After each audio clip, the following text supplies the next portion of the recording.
وعلیکم السلام ورحمۃ اللہ وبرکاتہ. سوال استاد د چې زنانو زه په جمعات کې جوړ شوی وي لمانځه لپاره خو هغوی امام هم نه ویني او مقتدیان هم ځینې هغوی یعنی مقتدیانو کوم څه کسان نه ویني. معنا دا چې مقتدیانو ته هم نه ښکاري امام ورته هم نه ښکاري او اواز اوري تکبیرات او داسې که نه هغې پسې اقتدا کول څنګه دي زنانو دپاره لمونځ کېږي که نه. جواب یې دا ده چې سړی ده او که ښځه ده او د هغې دپاره دا جایز دی چې د جمع سره په جماعت کې مونځ کوي اگر که امام نه وي نه مقتدیان وي کله چې اقتدا پسې کېدی شي یعنی اقتدا په امام پسې ممکن وي. کله چې د اواز زنانو ته په دغه ځای کې رسېږي اقتدا کولی شي امام پسې د دې مونځ د جمع سره صحیح دی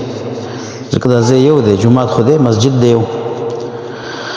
نو اقتدا ممکن ده. برابر خبره ده که دا د سپیکر په ذریعه باندې اواز دوی ته رسېږي یا ډایرکټ د امام اواز اوري یا هغه بل کس دی د هغه اواز رسوي او دې کې څه نقصان نشته چې کله د امام نه وي نه مقتدیان وي. بعضې علماو د امام یا د مقتدیانو شرط لګولی د لیدلو خو هغه په هغه صورت کې دی کله چې دا کس د جومات نه بهر مونځ کوي نو فقهاو دا خبره کړله چې د مقتدي اقتدا په امام پسې دا صحیح ده د جومات نه بهر خو په دې شرط که امام ویني یا مقتدیان ویني. اگر چې شیخ ابن عثیمین فرمایي چې رحمه الله چې راجح قول زما په نظر دا دی چې د مقتدي دپاره په امام پسې اقتدا صحیح نه ده د جومات نه علاوه اگر که امام ورته ښکاري یا مقتدیان. ها په یو شرط باندې چې کله ځای په جومات کې نه خو بیا ټیک دی جومات کې ځای شته دی دی بهر مونځ کوي او امام ښکاري یا مقتدیان راته ښکاري نو دغه اقتدا نه صحیح کېږي ځکه مقصد د جماعت او د جمع نه هغه اتفاق دی په یو ځای کې او په کارونو کې